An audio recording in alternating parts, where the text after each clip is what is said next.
सवाल ये है कि राव अडवार ने बड़े संगीन इल्ज़ामात लगाए हैं, इस पर आप क्या कहेंगे? हम सब जानते हैं, आप भी जानते हैं, आप भी जानते हैं कि ये किसका खिलौना है। वैसे मेरे लियारी के जियाले जो है ना वो बहुत मज़ेदार नारे बनाते हैं। सियासत को, सियासी इख्तलाफात को हमने ज़ाती दुश्मनी पे पहुँचा।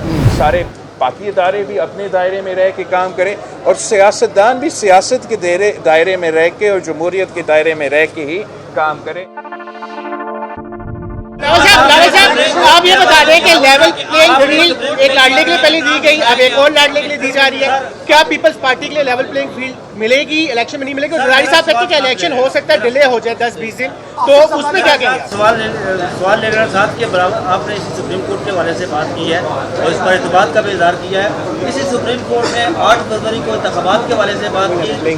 आसिफ जरदारी साहब ने रात को इंटरव्यू में ये बात कही कि इंतखाबात आगे भी जा सकते हैं। साथ सवाल ये है कि राव अडवार ने बड़े संगीन इल्ज़ामात लगाए हैं, इस पर आप क्या कहेंगे? जहाँ तक उस सवाल का मैंने जवाब दे दिया। जहाँ तक फरवरी 8 का इलेक्शन दिन है, उस पे जस्टिस फायज़ ईसा साहब ने खुद कहा था कि पत्थर में लिखा हुआ है, कोई सवाल ना करे कि फरवरी 8 के आगे इलेक्शंस हो सकते हैं। जहाँ तक सदर जरदारी का बयान था, मेरे ख्याल में अगर आप तफसील से उस इंटरव्यू को देखते हैं तो सदर जरदारी कह रहा था कि इलेक्शंस टाइम पे होंगे। जब उसको मज़ीद प्रेस किया गया, उसने आपका जो जवाब है वो दिया और वो उसको आप आउट ऑफ कॉन्टेक्स्ट ट्विटर पे, इसलिए वालिद साहब ये सोशल मीडिया का और जो ये नया तरीक़ेकार है उसमें इस तरीके से पेश किया जा रहा है। तो मैं आपका शुक्रिया करता हूँ कि आपने मुझे ये मौका दिया कि मैं क्लैरिफाई करूँ। पाकिस्तान पीपल्स पार्टी जस्टिस फायज़ ईसा पे 100% एतमाद करते हैं और ख़ास तौर आज के बाद जो ये सिलसिला चलता आ रहा है, तो जस्टिस फायज़ ईसा साहब ने वाज़े तौर पे, ताकि कहीं कोने में कन्फ्यूजन ना हो कि फरवरी 8 पे पत्थर में लिखा हुआ है, कोई उस पर बात भी ना करे। इलेक्शंस होंगे। अगर मुझे कोई ऐसे लगता है कि इसमें कोई तब्दीली आया है तो I'll be the first person to come back. Repeating the question. हो गया।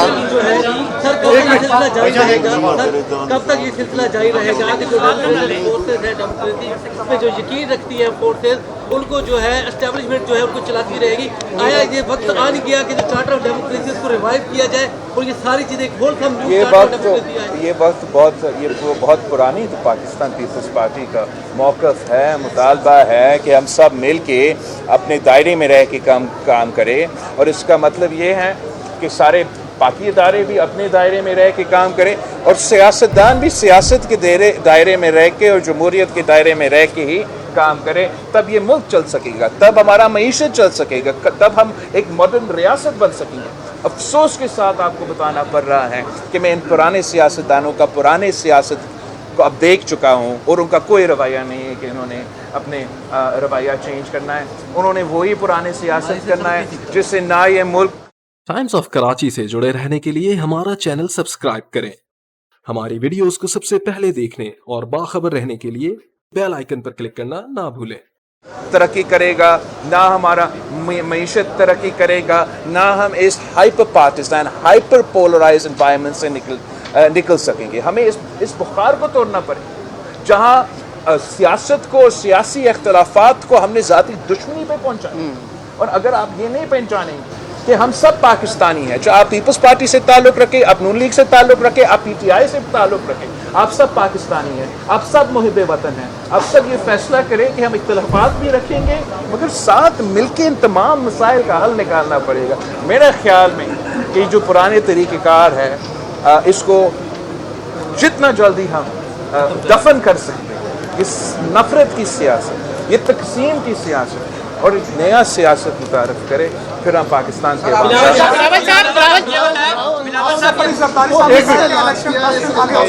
देखो जहाँ तक ये हिसाब है, हम सब जानते हैं, आप भी जानते हैं, आप भी जानते हैं कि ये किसका खिलौना है और उन्होंने ही इसको लॉन्च किया होगा। वैसे मेरे लियारी के जियाले जो है ना वो बहुत मज़ेदार नारे बनाते हैं, तो इन्होंने कल मुझे एक मैसेज भेजा جب یہ سب کچھ چل رہا تھا کہ میاں تیرے جانثار بشیر میمن راون. یہ آپ کا سوال کا جواب.